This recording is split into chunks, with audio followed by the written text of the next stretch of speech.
No matter how hard I try to keep this house in order, it always becomes a mess after some time. I am just fed up with this tidying up. How good it would be if there was a way so that once you declutter your house, it remains decluttered for the lifetime. What if I say, yes, there is such a way? Today in this video, I am going to share with you a method called KonMari method from the book The Life-Changing Magic of Tidying Up by Marie Kondo. If you declutter your house just once by following this KonMari method, you will never have to do it again. Does it sound to you too good to be true? Marie Kondo is a tidying expert. Starting from the age of 5, she has invested 80% of her time to learn this subject. Then she had finally discovered the KonMari method. What? Is she crazy? Why would anyone take tidying up so seriously? There are multiple reasons that suggest you should also take tidying up seriously in your life. A person who lives in a cluttered room, ignoring all the mess day after day, he will also lead a cluttered life day after day without trying to get it in order. An attempt to get your life into order starts from making your bed in the morning after waking up. But the reason why we never feel the life-changing magic of tidying up is that according to us, tidying up means decluttering the study table today, then the drawer on the next day, and then the kitchen after that day. This is a big mistake. If you want to see some big results, then your actions must be big. So if you want to feel the life-changing magic of tidying up, then you have to declutter your whole house at once.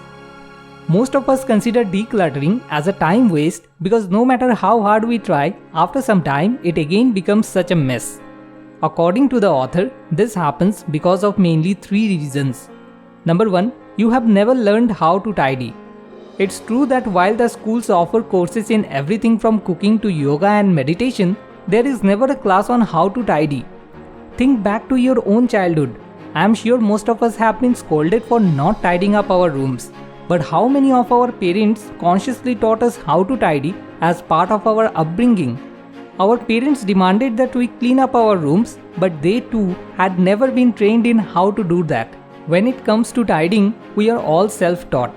As a result, chaos room and then chaos life.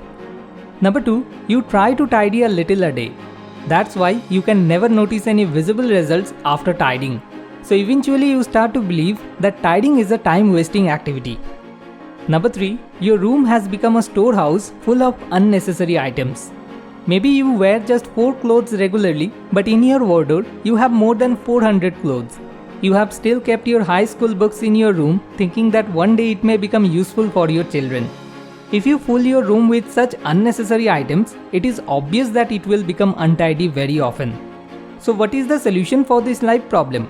A permanent solution to this life problem is KonMari method. You just have to follow 2 simple steps in this method. Number 1, discarding. That is separating the unnecessary items because they will no longer be in your room. Number 2, organizing. That is deciding a fixed place for every necessary item. The author has strictly advised following these 2 steps in the proper order, that is discarding first and then organizing. If you stop the process of discarding in the middle and start organizing, then it will become a big problem. But before starting anything, you have to imagine your end goal in your mind. After you complete the whole tidying up process, how your house should look like then. That you have to imagine before start doing anything. Maybe the image would be something like, when you will return from your office in the evening, there will be nothing scattered on the floor here and there. Your bed will be made just as a 5-star hotel. After that, you have to ask yourself, why do you want all this? Why do you want to relax in a tidy room? Maybe you will get an answer something like, because you want to release the stress by relaxing peacefully. Now again, ask yourself, why do you want that? Like this, dig at least 5 steps deeper and write those answers in a paper. From here you will understand the importance of tidying up because it can bring magical changes in your life. And once you will realize the importance, then tidying up will not be anymore a time-wasting activity for you, but a very important one. Now let's see how to exactly follow these 2 steps of organizing and discarding. First, let's talk about discarding. Things which are outdated or expired, or in case of clothes that do not fit you anymore, there is no difficulty to decide that they are unnecessary items. But we face difficulty to decide for those items about whose usability we are confused. So in such cases, what do you say? How should you decide if an item is necessary or unnecessary? If your answer is something like, oh, if I haven't used the item in the last 6 months or maybe 1 year, then it should be considered as unnecessary one, then that will be a mistake. Because if you follow this rule, then many of your favorite things you have to throw out. Don't forget, your ultimate goal of tidying up is to increase joy in your life. But in the name of tidying up, if you throw out your favorite items, then it will ultimately decrease your joy instead of increasing it.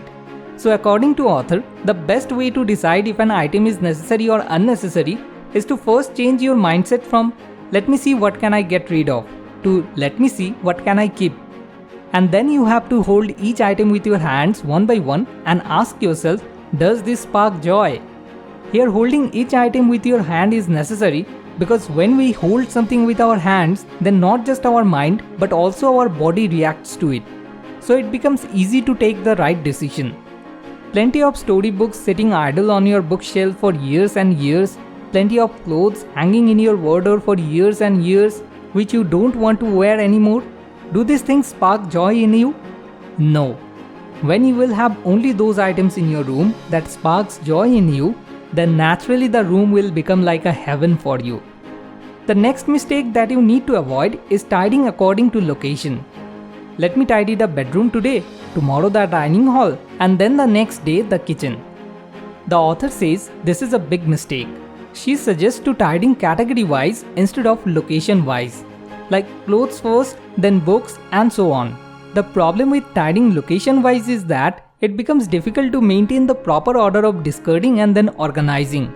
For example, suppose after tidying up your bedroom, when you came to the dining room, you saw there was a heap of clothes laying down on a chair. So then you have to repeat the complete process. So at first, you have to gather all clothes starting from socks to saris to even blazers from everywhere in your house at one place and make a heap of clothes on the floor. This way, you can realize how many clothes you actually have. Most importantly, make sure none of your family members are around. Especially your mom is not around you when you are doing this step. Because whatever you will decide to discard, she will say, "What? You are going to discard this? No, give it to me. I will use this." Although she will not use that at all. Now if the heap of clothes resembles like the great Himalayan mountain, then you can divide categories into subcategories, like clothing into shirts, pants, sari, and then follow the same process subcategory wise.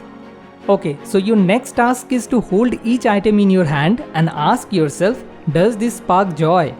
If you get an answer yes, then put it at one side, and for no, put it at another side. Now the problem is it becomes difficult to get a clear answer to this question for those items with which we have some emotion attached. And if that item is also a rare one, then that becomes pretty hard to decide. So that you don't give up in the middle, you have to follow a proper order in category also. You have to start from the category which you can decide easily, like clothes. Then slowly you have to move forward towards the difficult ones, like gift or mementos at the very end. The author has suggested this order of category: clothes first, then books, papers, miscellaneous, and lastly mementos. The author suggests that you have to do this process of discarding with full concentration, just as meditating. Many people listen to music or talk over the phone while tidying up. But if you do so, it becomes difficult to get the correct answer to the question, does this spark joy? Now suppose you are unable to decide for an item no matter how hard you try. In that case, the author advises to remember that just like your ex-girlfriend had come to your life with a purpose to teach you a lesson, and as it had been done, so she left you. Similarly, the clothes that you have never worn after buying, those clothes had come into your life to help you learn from the mistake that you had made when you bought those clothes. So it has already fulfilled its purpose. So you should make those free also. Imagine if clothes have feelings, then they will become happy only if someone wears them regularly. Sitting in a corner of your wardrobe for years after years must be very painful for them. So thanking those, you should make those free. And this is not only applicable to clothes only, but to everything in life. Now let's move on to the second step, that is organizing. When you have successfully divided the necessary and unnecessary items, your next task is to decide a fixed place for each of these items. The moment we talk about storing items, especially in case of clothes, the first question that pops up into our heads is, whether it is better to store clothes using a hanger or by folding them. So the author suggests that it is better to store them by folding with your hands. The reasons are: number 1, if you store them using hanger, then you may have to work less, but you will need more space. Number 2, in Japanese, healing refers to T8, which translates into to apply hands. When a kid becomes sick, then if his mother put her hand on his forehead, he feels much better. Japanese people believe that when we touch something with sympathy with our hands, then positive energy transfers from our hands to that place, and this positive energy has healing power. That's why when we fold our clothes with our hands, we transfer that positive energy into those clothes, keeping them nice and bright for a long time. Number 3, folding clothes after they have been washed and dried is an opportunity to notice them in all their detail. For example, we might spot places where the cloth has frayed or see that a certain piece of cloth is becoming worn out. The author believes that folding clothes using your hand is a gesture of love from you towards them for protecting your body. According to the author, we should only store those clothes using hanger which resist when we try to fold, like the coats and jackets. Only this type of clothes should be stored using hanger as per their wish. Now let's come to the folding technique. The author suggests that we should never pile up clothes stacking one onto another, because in that case, trying to get out one cloth, you may mess up all the clothes. And because of stacking, pressure lines also appear into the clothes. The goal should be to organize the contents so that you can see where every item is at a glance, just as you can see the spines of the books on your bookshelves. The key is to store things standing up rather than laid at. The goal is to fold each piece of clothing into a simple smooth rectangle. If you find it confusing, then you can watch Marie Kondo's 2-minute basic folding technique video from the link given below in the description. Now let's come to the storing technique. So the author suggests that just like we humans like to be around with similar people, similarly, clothes also like to be around with similar clothes. So similar category clothes should put at one place to rest.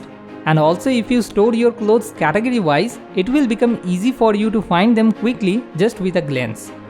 Just as you feel relaxed at the end of the day lying in your bed, similarly, each item should have a fixed place where they will be put to relax at the end of the day. So fix a particular place for each item in your life, and at the end of the day, put every item back into their place. In this way, your house will never become decluttered again. So now if I sum up this whole video, these are the lessons that we have learned today from this video. If you want, you can pause the video and take a screenshot. I have learned these things from the international best-selling book The Life-Changing Magic of Tidying Up by Marie Kondo. I think every person should read this book at least once in their life. You can buy this book by following the link given below in the description. At last, a little request to you. If you have found this video useful, then please share it with your friends and family, because in this way, you can also help to change someone's life. Thanks for watching. More wisdom, more solution, better life.